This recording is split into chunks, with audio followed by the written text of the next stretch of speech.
로즈미드 성도 여러분, 안녕하십니까? 네. 새로 부임하게 된 장기승입니다.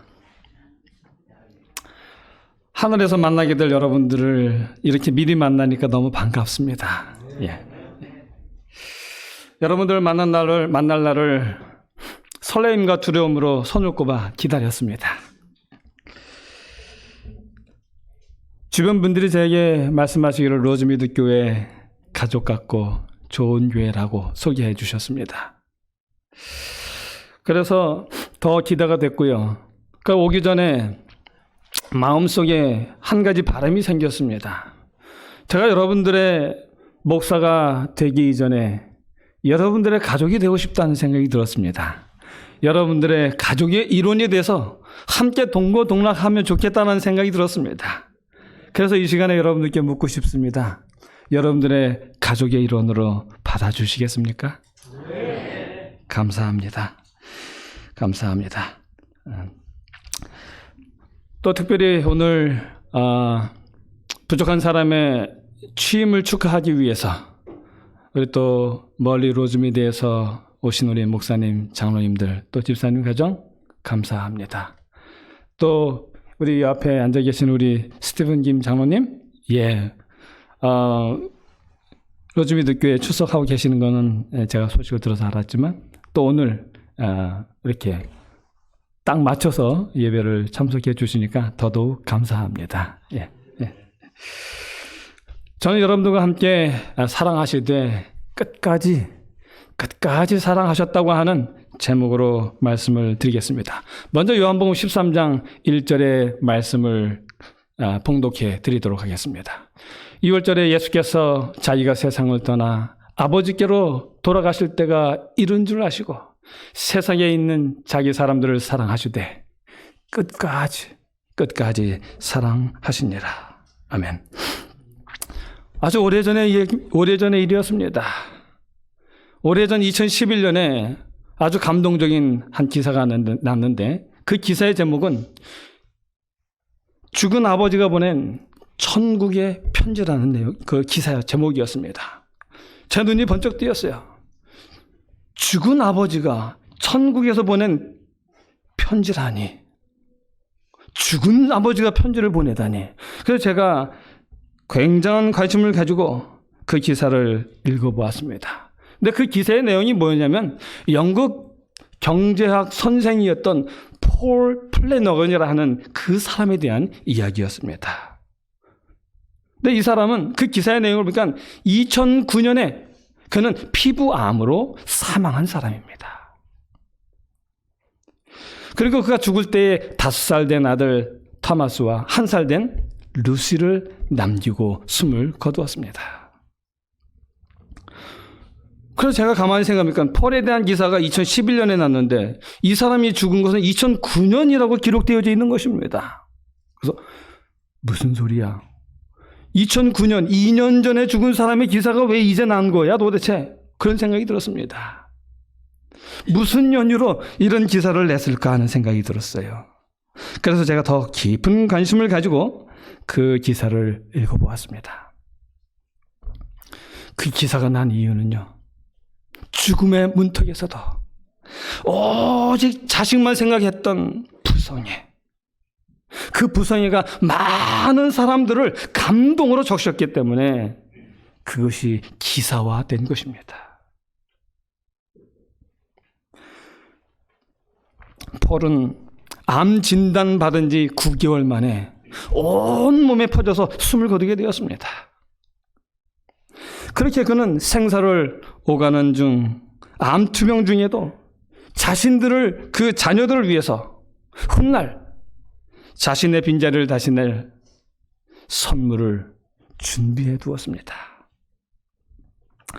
뒤늦게 공개된 그의 선물은 참으로 감동입니다. 평소 자녀에 대한 그 사랑이 극진했던 이 폴은요, 자기가 친히 그 아이들을 위해서 수백 등의 편지를 손수 써서 집안 곳곳에 다 숨겨놨어요. 그리고 그 아이들이 성인이 될 때까지 그 매해 아이들이 한 살 한 살 나이를 먹을 때마다 내가 살아있다면 주고 싶을, 그 아이들이 꼭 받으면 좋을 것 같은 그런 선물들을 준비해 놓았습니다. 그 선물들을 자기가 친히 사서 일일이 다 포장해서 그 아이들이 때가 되면 그 선물을 받을 수 있도록 그 선물을 준비해 놓았습니다. 뿐만 아니라 이 폴은요, 자신이 정말 감명 깊게 읽었던 모든 책들을 모아서 서재를 꾸몄어요. 그리고는 그 책들에 갈필갈필마다 자기가 어디에서 무슨 감명을 받았는지, 그리고 그 책을 읽고 난 뒤에 느낀 소소한 감정들을 다 기록해 놓았습니다. 왜냐하면 아버지 없이 아이들이 컸지만 아이들이 커서 이제는 아버지와 대화할 만한 나이가 되었을 때에 그 책을 통해서 없는 아버지지만 아버지와 대화를 하며 아버지의 사랑을 느낄 수 있도록 해주고 싶었기 때문에 자기가 읽었던 모든 책들을 모아서 서재를 꾸며 놓았습니다. 그리고 폴은 사랑하는 아이들을 위해서 삶을 만족하는 28가지의 방법이라고 하는 교훈을 그 아이들을 위해서 남겨놓았습니다. 제가 그 28가지의 그 교훈들 중에 몇 가지만 소개해드리도록 하겠습니다. 그 첫 번째 교훈은 뭐냐면, 어려울 때,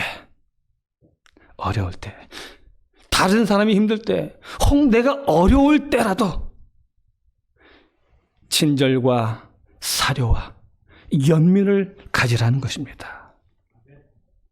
그래야 다른 이도 내가 어려울 때 내 형편을 이해하고 내 처지를 이해하고 너를 도울 수 있다라고 기록했습니다. 그러면 두 번째입니다. 두 번째는 겸손하며 낮은 자세로 남의 말을 잘 경청하며 내가 잘못했을 때는 용서를 빌라라고 적어놨습니다. 그는 뭐라고 하면 결코 부끄러워하지 말라. 부끄러움은 교만할 때다라고 이렇게 기록을 해놨습니다. 그리고 세 번째입니다.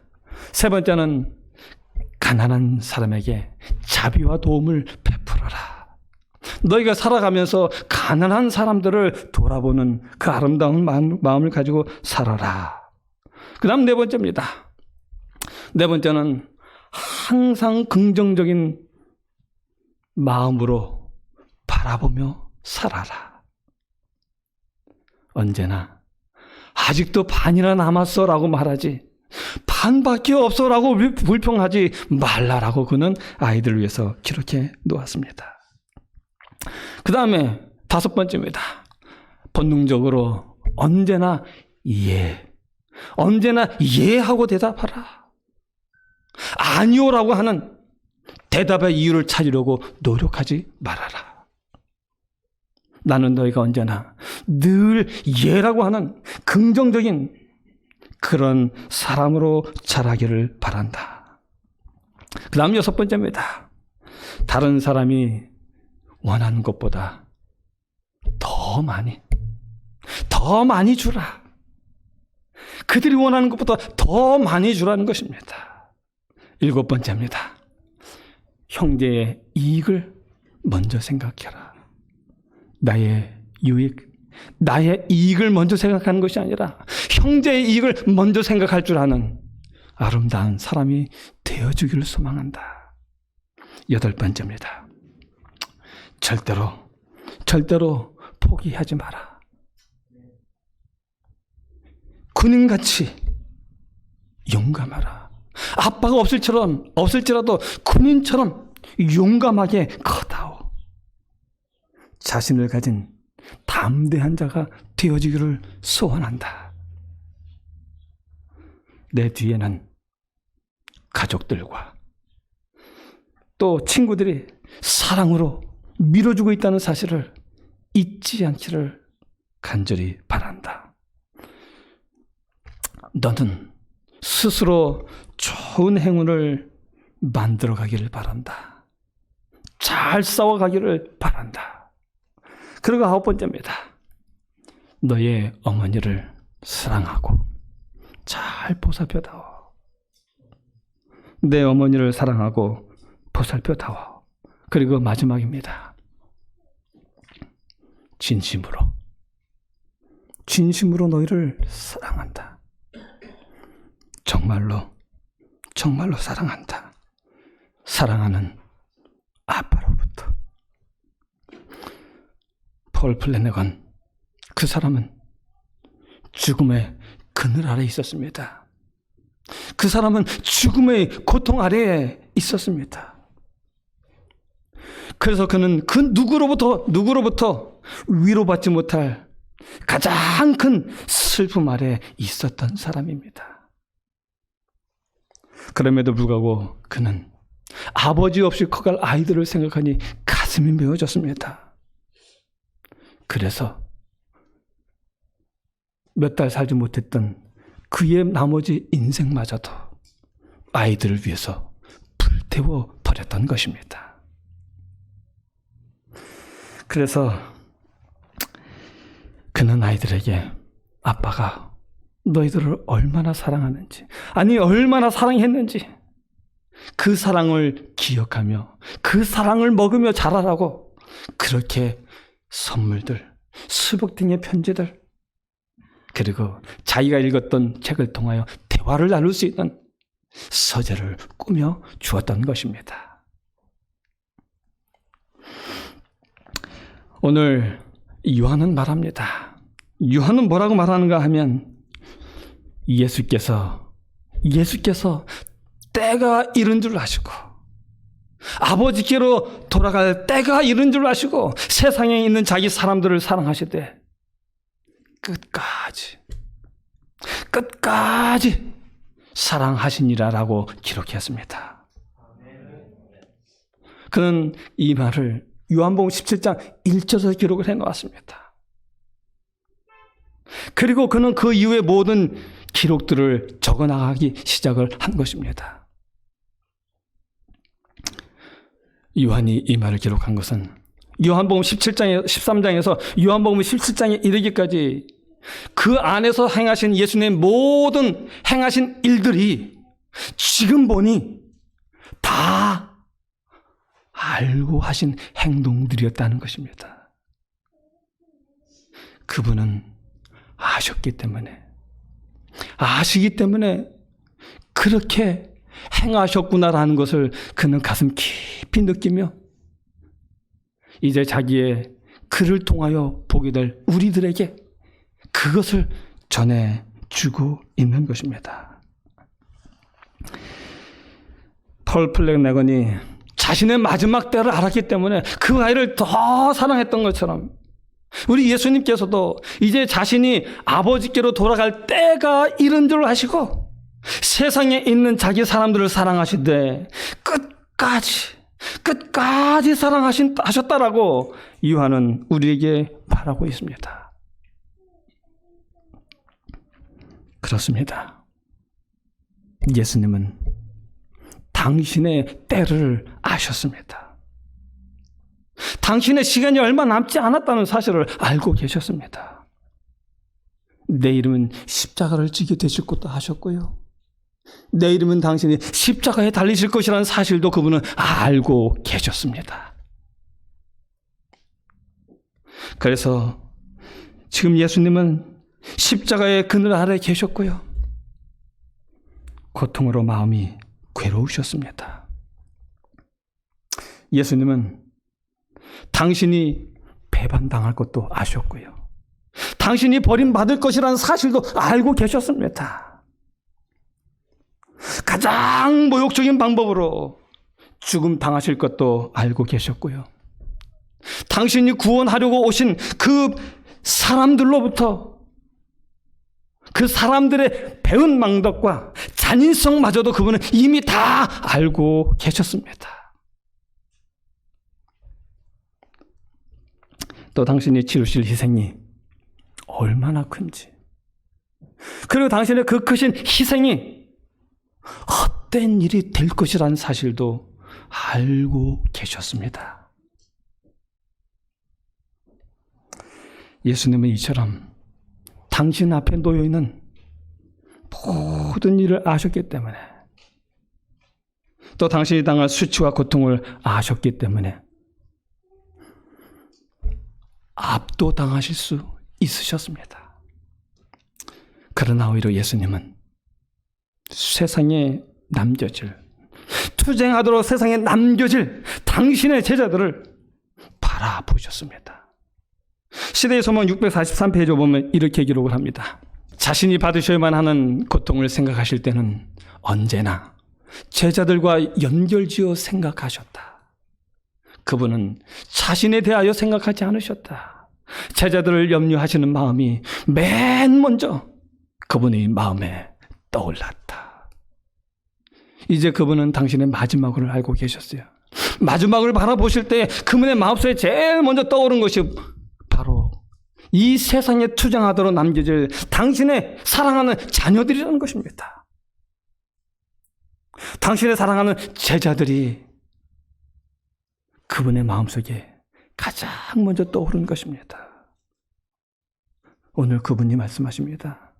오늘 주님이 말씀하십니다.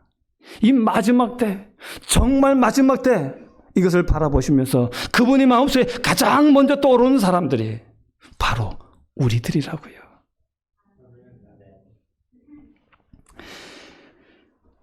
암의 고통과 죽음의 그늘 아래서 세상에 남겨질 아이들만 생각하셨던 것처럼 예수님은 당신의 사람들만 생각하고 계셨습니다.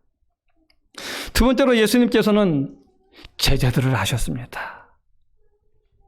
제자들이 어떤 존재인지를 알았습니다. 여러분, 우리가 제자들을 한번 생각해 보면 어떻습니까? 제자들이 사랑받을 만한 존재들입니까? 사랑할 수밖에 없는 그런 존재들입니까? 여러분, 예수님께서 이 말씀을 하실 때 둘러앉은 제자들을 한번 생각해 보십시오. 지금 그 제자들이 뭘 하고 있습니까? 그 제자들은 예수님께서 그 마지막을 생각하시면서 그들을 생각하시는 그 순간에도 그들은 누가 크냐라고 서로 싸우고 있었단 말입니다. 예수님께서 마지막 유월절 맞아서 당신의 피의 잔을 마시기 위하여 예루살렘으로 입성하고 계셨습니다. 그 예수님과 함께 제자들이 가고 있는데요. 그 마지막 잔을 마시기 위해 예수님께서 가시는 그 와중에도 야고보와 요한은 예수님에게 이런 부탁을 했어요. 당신의 영광이 임하실 때 당신의 영광 중에 우리 중에 하나는 우편에, 그 중에 하나는 좌편에 앉게 하여 주시옵소서. 다락방에 들어갔을 때는 어땠습니까? 분노하고 있었습니다. 서로를 향해서 적개심을 가지고 있었습니다. 서로 누가 크냐고 하면서 서로 크고자 하는 갈등으로 인하여 적개심이 가득 차 있었습니다. 3년 동안 뜨거운 사랑을 쏟았음에도 불구하고 배신하는 제자가 있었고요. 그 사랑을 받고도 누가 크냐고 싸우는 제자들. 아무리 봐도 사랑하려고 해도 사랑할 수 없는 존재들이었습니다. 그런데 예수님은 그들을 사랑하셨습니다. 그들을 사랑하시되 끝까지 사랑하셨습니다. 이제 저는 여러분들과 함께 예수님께서 그들을 끝까지 사랑하신 그 사랑의 모습들을 몇 가지만 좀 살펴보도록 하겠습니다. 요한복음 13장에 있는 말씀입니다. 요한복음 13장 4절로 5절에 보면은 예수님께서 겉옷을 벗고 수건을 허리에 두르셨습니다. 그리고 제자들의 발을 씻기시고 그 수건으로 발을 닦기 시작하셨습니다. 예수님께서 그들에게 내가 너희를 사랑한다고 하는, 끝까지 너희를 사랑한다는 그 사랑을 보여주신 그 사랑의 표현은 그들의 발을 닦는 것이었습니다.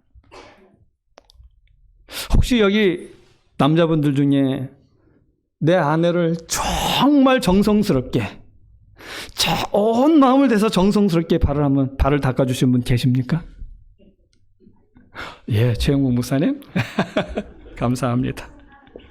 역시 우리의 지도자시고 본보기이십니다. 감사합니다. 어렵습니다. 저도 저희 집사람 발을 닦아줘 봤는데요. 그렇게 발가락 구석구석까지 다 닦아주지는 못했습니다. 일하고 와서 힘들다고 다리 주무르 달리면은 한 10번 하고 나면 팔 아파 그만하자.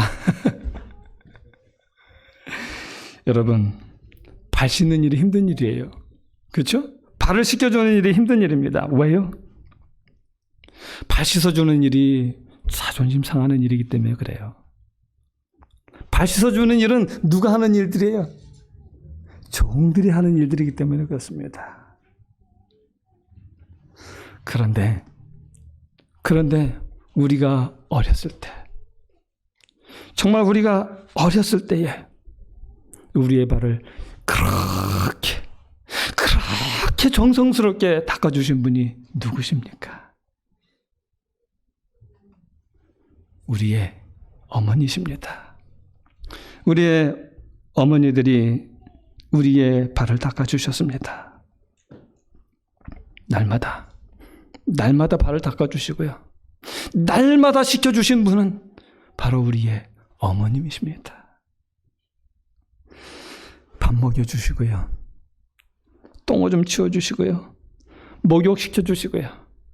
그리고 발 씻겨서 품에 안아 재워주셨습니다. 이처럼 우리 어머니들이 하신 일은요, 종노릇하는 일이었습니다. 자신의 자존심을 내려놓는 일이었습니다. 어머니가 하신 일들이 다 그렇게 자존심을 포기하는 일을 하신 것입니다.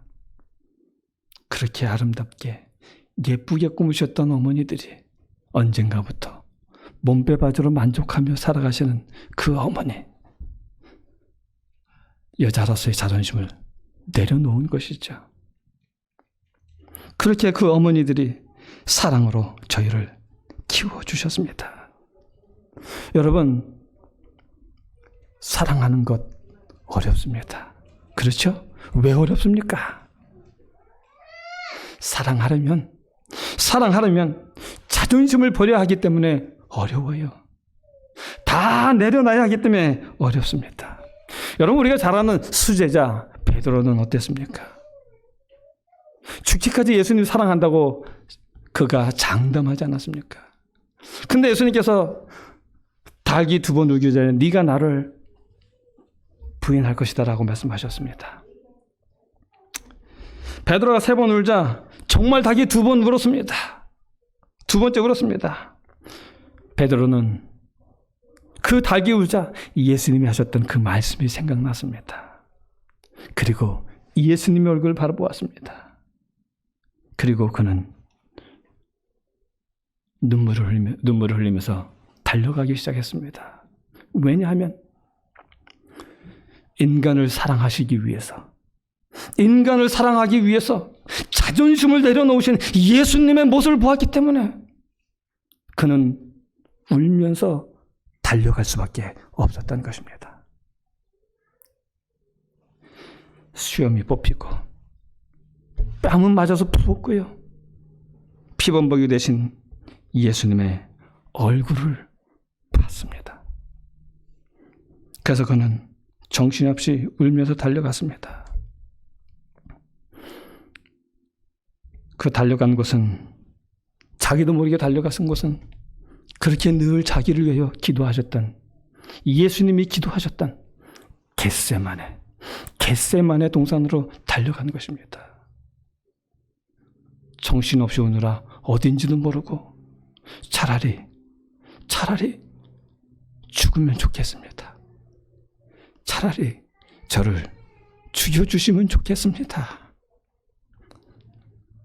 그렇게 사랑하시는 예수님의 마음을 그렇게 아프게 했던 저의 지난날의 모습을 주님 용서를 구하기 부끄러우니 차라리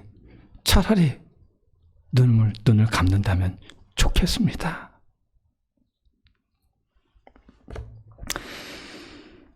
그는 자기가 너무나 하나님의 마음을 아프게 했다는 사실을 깨달은 거죠. 이처럼 제자들에 대한 예수님의 사랑은 쉽게 꺾이거나 포기하지 않으셨습니다. 예수님은 제자들의 발을 씻기실 때에 제일 먼저 누구의 발을 씻기셨습니까? 유다입니다. 유다의 발을 씻기셨습니다. 그리고 또 빵을 찍어서 누구에게 주셨습니까? 유다입니다. 빵을 찍어서 준다는 건 무슨 의미예요? 그것은 친근감의 표현입니다. 사랑의 표현입니다. 예수님은 이렇게 유다에게 친근감을 표시하셨습니다. 시대의 소망에 보면 이렇게 기록을 합니다. 그 장면에서 이렇게 얘기를 해요. 제자들은 유다의 의도에 대하여 아는 바가 없었다. 예수님께서만 그의 비밀을 알 수 있으셨다. 그러나 예수님께서는 폭로하지 않으셨다. 예수님께서는 그의 영혼을 갈망하셨다.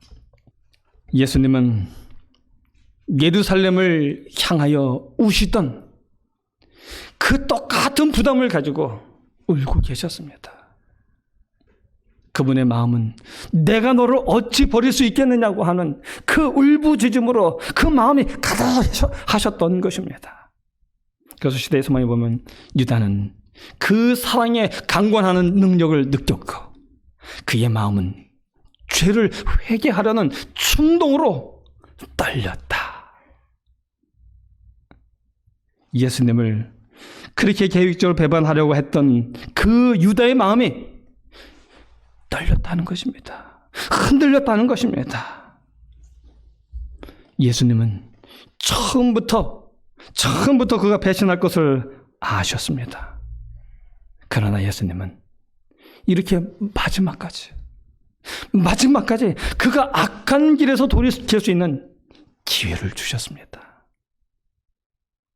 그렇게 예수님은 마지막까지 유다를 위하여 문을 열어놓고 계셨던 것입니다. 예수님은 이렇게 끝까지 그를 사랑하셨습니다.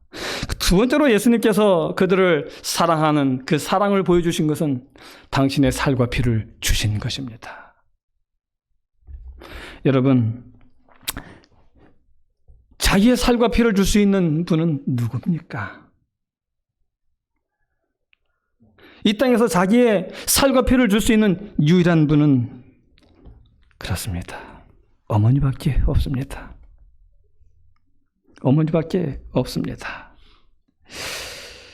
중국 대지진 당시 그 베이찬현에 한 식당에서 워밍메이라고 하는 한 여자분이 아기를 데리고 식사를 하고 있었습니다. 근데 거대한 지진이 발생하게 되었습니다. 순간적인 지진이라 도망갈 수도 없는 상황이었습니다.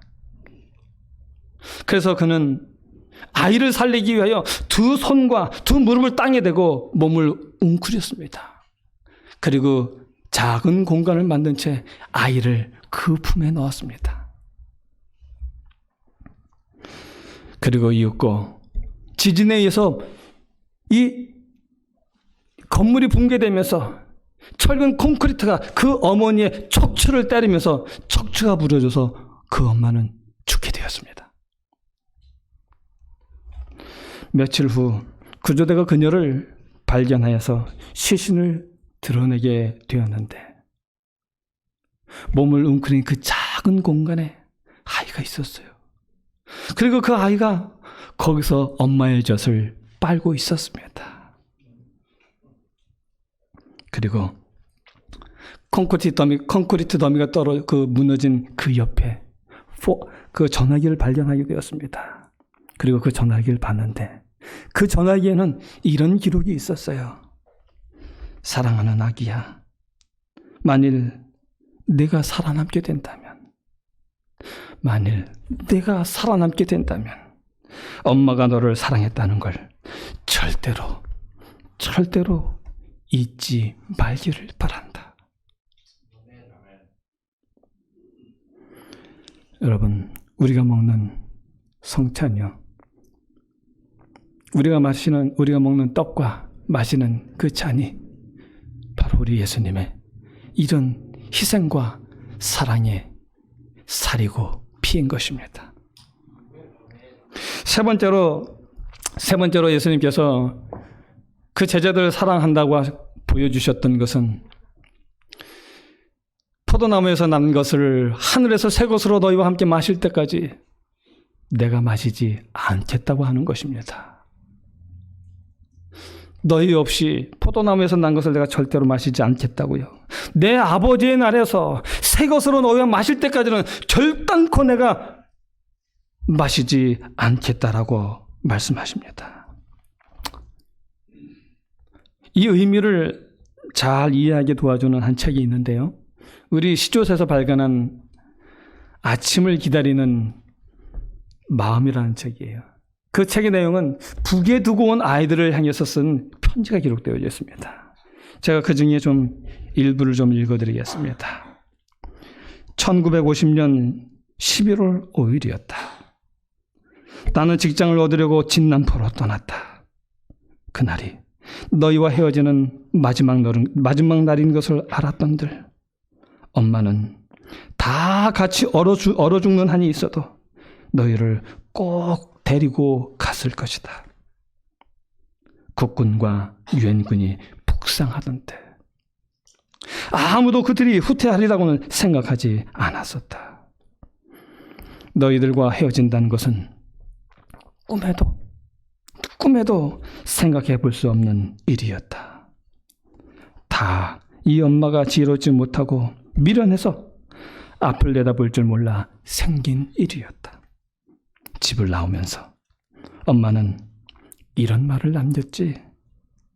엄마가 갔다 올 테니 할아버지, 할머니 말씀 잘 듣고 착한 아이가 돼야 해. 그때 신자너는 학교에 가고 없었고 휘석이와 영석이가 내 목에 매달려서 뽀뽀를 해주었지. 엄마는 지금도 그때 너희들이 메어 달려 입을 맞추던 부드러운 촉감을 잊을 수 없단다.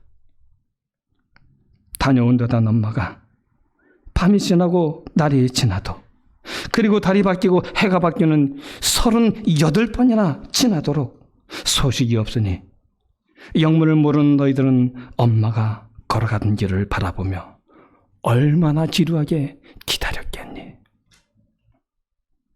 얘들아, 엄마 이야기 좀 들어봐라. 엄마가 지금 살고 있는 집 뒤뜰에다 청아밭을 만들었는데 호박을 심지 않았다. 그렇게도 호박죽이 먹고 싶어하던 너희들에게 한 번도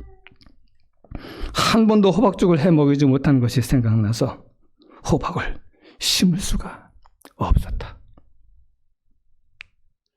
여기서는 그렇게도 흔한 호박이 그때는 어쩌면 그렇게도 귀했는지 모르겠다. 지금은 모두 어른이 되어 있을 너희들이 호박죽이라도 실컷 먹고 있는지 궁금하기만 하구나. 저는 이 글을 보면서 아버지 집에서 새 것으로 너희와 함께 마시기까지는 마시지 않겠다고 하는 예수님의 마음이 어떤 마음인지를 배웠어요. 다른 건 다 심어도 호박을 심지 못하는 그 어머니의 마음, 그것이 바로 우리 예수님의 마음이구나. 세상에 남겨져 투쟁할 너희를 생각하니 나 혼자서는 절대로 마실 수 없다는 예수님의 눈물이었던 것입니다. 계속해서 좀만 더 보면 이제 긴 세월이 흘러 너희들도 어른이 되었으니 아이들을 보면 따라가서 얼굴을 확인하던 버릇은 없어졌다. 시간이 해결해 준다는 말이 있지만 남들에게는 지나간 이야기가 돼버린 일들도 이 엄마의 마음에는 거의 병적으로 날마다 새롭게 되새겨 오는 것을 어쩔 수 없구나. 뜰 앞에 핀 아름다운 꽃밭도, 그리고 화분에 핀 그 고운 꽃도 이 엄마의 눈에는 아름답게 보이지 않는구나. 엄마의 눈에는 아름다운 게 하나도 없어요. 우리 예수님의 눈에는 그 무엇도 보기 좋은 것이 없으세요. 왜요? 우리 때문에. 우리를 생각하니 그분이 목이 메어지신 것입니다. 그리고 이제 마지막으로 제자들을 사랑하신 그 사랑한 방법은 바로 주반을 먹이신 일입니다. 예수님께서 십자가 후에 좌절 속에 그 제자들이 갈릴리로 고기를 잡으러 나갑니다. 그리고 성경에 보면 주님은 그렇게 나간 제자들을 호숫가에서 기다리고 계셔요. 그런데 제자들이 배를 타고 돌아옵니다. 그때 예수님이 물어요. 얘들아, 너에게 물고기가 있느냐? 그리고 예수님이 뭐라고 말씀하셔요? 배 오른편에 그물을 던져라. 이 말을 듣는 순간 요한이 예수님인 걸 알았어요. 그래서 요한이 베드로에게 말해요. 예수님이시라고요. 예수님이시다. 그랬더니 베드로가 어떻게 합니까? 그 말을 들은 베드로가 곧바로 바다로 뛰어듭니다. 왜요? 그날 밤 그는 물고기가 잡고 싶어서, 물고기가 먹고 싶어서 물고기 잡으러 나갔던 것이 아닙니다. 그날 밤 그가 정말 사모하고 그리워했던 것, 다시 보고 싶었던 것, 그것은 바로 예수님의 사랑이었습니다. 그리고 제자들이 육지에 이르자 예수님께서 제자들에게 말씀하셔요. 얘들아, 와서 주반을 먹어라. 그리고 예수님은 제자들에게 마치 어머니가 아이들의 음식을 하나하나 나눠주시는 것처럼 나눠주기 시작하십니다. 그리고 어린아이가 먹기 좋도록 가시를 다 발라주는 것처럼 우리 예수님은 제자들에게 그렇게 가시를 발라서 그들에게 그 물고기를 먹여주셨습니다. 그날 제자들이 먹은 것은 물고기가 아니라 예수님의 사랑이었습니다. 결탄코 잊으려고 해도 잊을 수 없는 그 예수님의 사랑을 그들이 먹었던 것입니다. 사랑하시되 끝까지 사랑하시는 그 예수님의 사랑을 그들이 정말 평생 잊을 수 없게 먹었던 것입니다. 제자들이 저번을 먹은 후에 예수님께서 묻습니다. 너희가 나를 사랑하느냐? 그러자 예수님을 3번이나 부인했던 베드로의 입에서 지울 수 없는 예수님의 영원한 사랑에 대하여 그의 가슴으로 이렇게 대답을 합니다. 주여, 내가 주를 사랑하는 줄 주께서 아시나이다. 내가 주를 사랑하는 줄을 주께서 아시나이다. 배반하기 전처럼 목숨을 걸고 한 고백은 아니었지만, 그러나 그 영원한 사랑을 경험했던 사람들만 할 수 있는 참다운 고백을 그는 그날 했던 것입니다. 사랑한다고 장담 못합니다.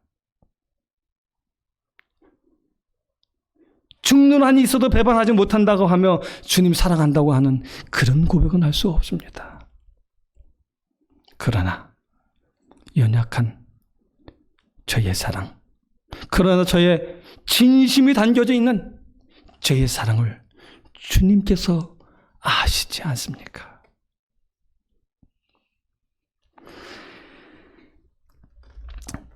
예수님의 그 사랑을 먹은 베드로는요, 그날 그렇게 가장 위대한 고백을, 사랑의 고백을 예수님께 했던 것입니다. 그리고 그 사랑을 먹은 후 베드로는 어떻게 됐습니까?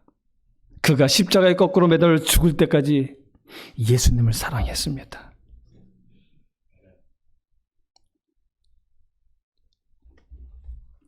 끝까지 자기가 배반했던 그 예수님의 사랑에 대한, 그 사랑에 대해서 배반했던 것이 후회된 그는 이제는 내가 죽는 한이 있어도 절대로 그분을 배신하지 않겠다는 각오를 가지고 그는 예수님을 사랑했습니다.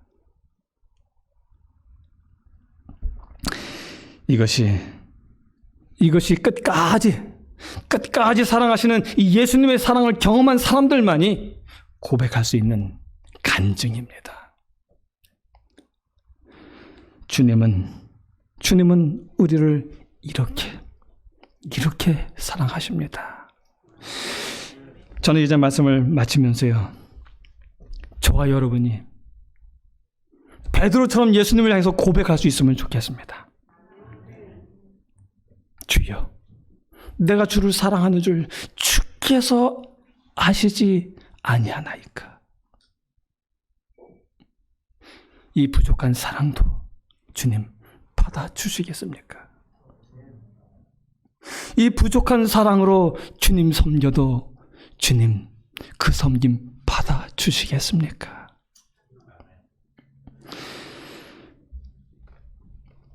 우리가 한 마음과 한 뜻으로 베드로의 고백을 할 수 있게 되기를 간절히 바랍니다. 우리에게 맡기신 주님의 몸된 교회를 그렇게 사랑하게 되기를 간절히 소원합니다. 그리고 십자가에 거꾸로 달려 죽기까지 그 예수님의 사랑을 전하기 위하여 먼 세상으로 돌아다녔던 베드로처럼 저와 여러분이 다시 그 사랑을 전하기 위하여 함께 손을 잡고 나가게 되기를 간절히 바랍니다. 그래서 하나님께서 우리에게 주셨던 그 아름다운 옛 모습을 회복하고요, 그리고 오늘 우리의 사랑을 통하여 세상이 감동받고 예수 그리스도께 다시 돌아오는 일들이 날마다 일어나게 되기를 간절히 소원합니다. 아무쪼록 저와 여러분이 그 예수님의 사랑을 잊지 않냐고 주님 보실 때까지 우리 함께 한 가족으로 손을 잡고 끝까지 주님께 충성하는 아름다운 우리 로즈미드 교회 교우님들 되시길 간절히 바라면서 오늘의 말씀을 줄이도록 하겠습니다.